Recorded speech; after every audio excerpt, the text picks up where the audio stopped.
नमस्कार, आप सभी को विश्व रेडियो दिवस की शुभकामनाएं। दुनिया भर में हर साल 13 फरवरी को विश्व रेडियो दिवस के रूप में मनाया जाता है। वर्ल्ड रेडियो डे को मनाने के पीछे का उद्देश्य लोगों के बीच रेडियो के महत्व के बारे में जागरूकता बढ़ाना है। आज भले ही हम सब पल पल की खबरों की जानकारी अपने स्मार्टफोन के जरिए ले लेते हैं, लेकिन एक समय था दोस्तों जब देश और दुनिया से जुड़ी तमाम बड़ी जानकारियों को हासिल करने के लिए रेडियो एक बड़ा साधन माना जाता था।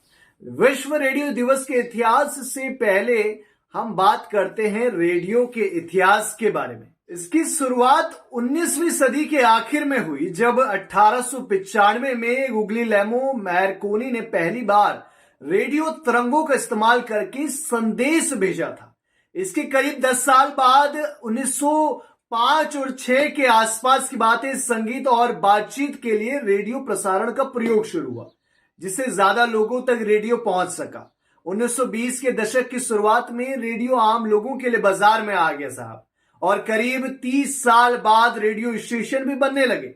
1950 के दशक तक रेडियो और प्रसारण तकनीक देश भर में ही नहीं बल्कि दुनिया भर में आम हो चुकी थी। शुरुआती दौर में रेडियो को वायरलेस टेलीग्राफी के नाम से जाना जाता था, जिसका कारण इसे वायरलेस नाम मिला। इसके कारण रेडियो ट्रांसमिशन के लिए इस्तेमाल होने वाला शब्द ब्रॉडकास्टिंग की भी एक अनोखी कहानी है।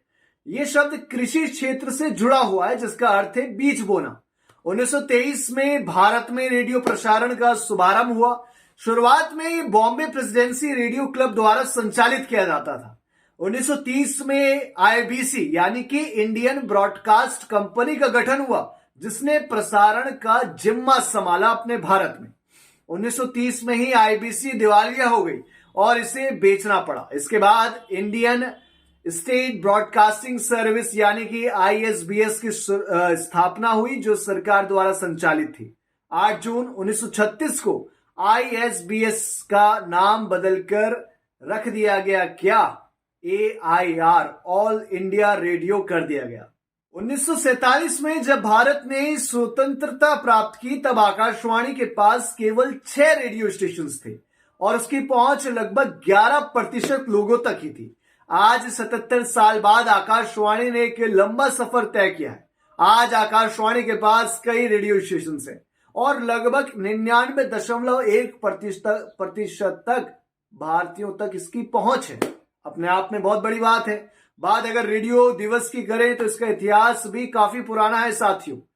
देश दुनिया में रेडियो के सदियों से चले आ रहे योगदान को देखते हुए साल 2010 में स्पेन रेडियो अकेडमी ने पहली बार 13 फरवरी को विश्व रेडियो दिवस मनाने का प्रस्ताव रखा था। इसके बाद 2011 में यूनेस्को के सदस्य देशों ने इसके प्रस्ताव को स्वीकार करके आधिकारिक रूप से पहली बार 13 फरवरी 2012 को रेडियो दिवस मनाने के रूप में मनाया। और 13 फरवरी को संयुक्त राष्ट्र रेडियो की वर्षगांठ भी है और इसी दिन वर्ष 1946 में इसकी शुरुआत हुई थी। हर साल रेडियो दिवस के लिए एक अलग थीम रखी जाती है। इस साल 2024 में रेडियो दिवस की थीम है रेडियो सूचना देने, मनोरंजन करने और शिक्षित करने वाली एक सदी है। Radio, a century of informing, entertaining and educating.